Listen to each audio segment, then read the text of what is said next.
The Case of the Biting Decision, an Aggie McPherson mystery, and a shorthand missile tale. Chapter 2. Reverend Jackson saw Aggie McPherson much sooner than he expected. The next Saturday, he stood at his church's threshold, greeting his congregation as they exited. His church hardly looked like a church, being an old converted Legion post, and its long and narrow main hall didn't hold many. So it was only a few minutes before he noticed, across the street, standing in front of a shuttered hardware store, stood someone that, at first, he mistook for a short young man. Then, though, his keen eyesight made out the dark, short hair blowing around the narrow, pale face in the city's cold autumn wind. Noting the well-tailored coat wrapped around them, he realized who he was looking at. Cindy, a rude young woman who routinely wore shirts with slogans such as Chicks with Dicks or MAGA, Poor and Stupid, to church no less, stopped beside Taggart, noting his gaze. A keen observer, as many members of the church support groups had found out, Cindy asked, "Is that—" She squinted her eyes, then, still unsure, proceeded with, "Someone you know, Reverend?" Taggart turned to Cindy and was grateful to see Jin, Cindy's more merciful partner, slide up next to her and slip a hand through the crook of her arm. Jin smiled, wished Taggart a nice day, and they led Cindy off, pulling her away from her own curiosity. Finished with seeing the rest of his congregation off, Taggart moved across the street, but the dark-haired figure was gone. He needn't have worried, though, as the moment he closed the door, the familiar voice of his new investigator said, "I suppose in this setting I should call you Reverend Taggart." Still in the black suit that passed for his vestments, Taggart was strangely pleased to see Aggie had removed her sunglasses, and he could see her lovely violet eyes. Her tone, though, suggested some disapproval. He decided to ignore it. "That's impressive. Most people can't sneak up on me, miss." "We discussed that, Mr. Taggart." "Quite right. I apologize. I try to be sensitive about such things. Aggie." "I should hope so. It looks like a good number of your congregation might be particular about their pronouns." Taggart, hearing what he thought might be judgment, replied, "Yes, there are a fair number of trans members in my community. Are you particular about your pronouns, Aggie?" "Not at all. I hope you don't mind, though. I was going to spy on a few of your members, follow them, and ask some questions." He sensed Aggie was teasing him until she turned serious with, "But then I noticed the van." Out of her smart-looking coat, Aggie held up a smartphone. It displayed a white and gray utility vehicle. Taggart recognized the bodega it was parked across as being down the street. "You've been right to feel observed, Reverend. Your church is under surveillance." Small hairs on the back of his hand stood up, and Taggart chastised himself for having missed it. As if she could hear that internal voice, Aggie stated, "You seem surprised." "I'm alarmed," Taggart conceded. "I think someone may be out to kill me, so I'm disappointed that I hadn't noticed the van before." Aggie patted Taggart on his crossed forearms with a gentleness that surprised the Reverend. "It may not have been there before," Aggie reassured him. "Besides, if someone wanted to kill you, there would be easier ways than triggering you on an airplane filled with innocent people." Taggart found the last statement far from comforting. This wasn't helped by Aggie's next statement. "The question is, were they here before the crash, or only after?" With no answer to that question, Taggart stared at Aggie until she nodded with what he sensed was approval. "If they were there before, they may have something to do with what happened to you, Reverend. If they were only here after, then they're most likely law enforcement surveilling you because they don't believe your story about missing the flight." "And how do you plan on determining that?" Aggie's smile curled up at its ends.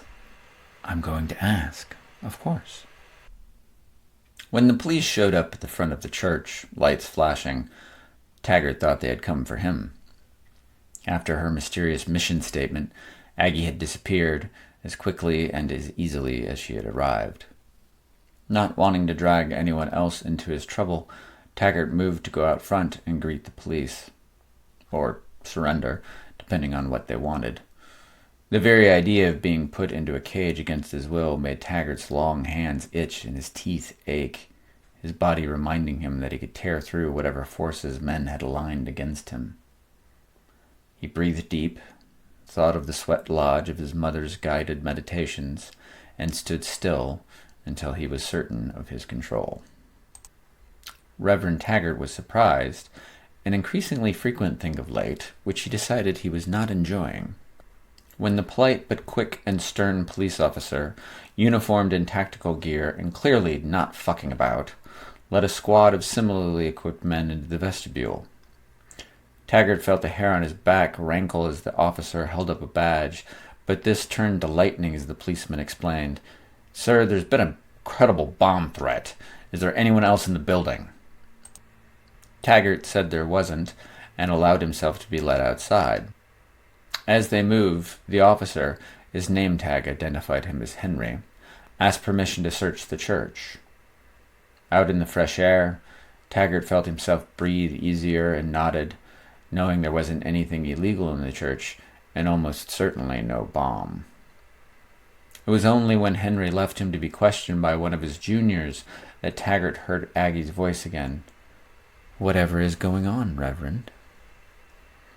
Taggart turned to find the smallish investigator standing a few feet from him, and the policeman, shawled in her stylish coat and 2 big sunglasses, the same impish smile on her face. He stared at the investigator, the light of what was actually happening going off in his head, and, he felt, shining through his eyes onto Aggie. Surprise, relief, and anger all whipped together in Taggart, feeling them harden into an outer calm. "There's been a bomb threat." "Oh dear." Aggie held a hand to her chin in what Taggart thought was an overly theatrical gesture, a tell for an obvious lie, and hoped the policeman wasn't the observant kind as Aggie continued. "This doesn't have anything to do with the van up the street, does it?" His head swerving between Taggart and the new entry, Aggie's question caught the young police officer's focus. "What van?" He paused, then added uncertainly, "Ma'am?" Even from behind her sunglasses, Taggart could see the formality bounce off Aggie's hard shell of disapproval. She maintained her poised astonishment, though, and pointed up the street to the bodega. "There's a van up the street. It's been there for some time. We think it's been watching the church." The officer spoke into his radio quickly. The reply was garbled enough static that Taggart assumed the miracle of the officer's understanding it had something to do with his proximity to the church. Whatever it was, though, it caused the policeman to say, "Can you show us where it is?" Aggie didn't smile, but Taggart could smell the satisfaction coming off of her. "Of course." Cordell Hull was sitting in the van watching the Church of Perverts down the road. Deviants and traitors are the least of it, though. Haddo had shown him the light, brought him into the Silver Shirt Brigade, and slowly opened up the world to him as it truly was. The city, the country, wasn't just in danger from commie liberals, the Sharia ragheads, the woke mob. There were much worse things hiding in the dark corners of the earth. So when he saw one of the Reverend Taggart's trannies walking up the sidewalk towards the van, Hull wasn't worried. Of all the dangers out there, human ones could be taken care of with just a bullet, and he made sure he had plenty of those. This one looked more spoiled than the rest, with a nice warm jacket and an outfit that probably cost enough to feed his family for a month. As it got closer, though, he noticed it wasn't alone. Men in black tactical gear holding submachine guns were leapfrogging between parked cars, using them as cover. One exposed himself in an attempt to command or perhaps pull the tranny behind cover. Cordell swore and reached for the keys in the ignition. The adrenaline now coursing through his veins caused him to jump at the small fist that knocked at the driver's side window. The figure with boyish hair and large sunglasses was standing next to the van, smiling. It gestured for him to roll down the window.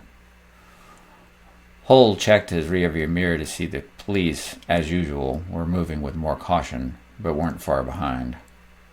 Through the window, the tranny spoke loudly. "You can talk to them, or you can talk to me. If I'm with you, they might not fill you full of holes." He rolled down the window.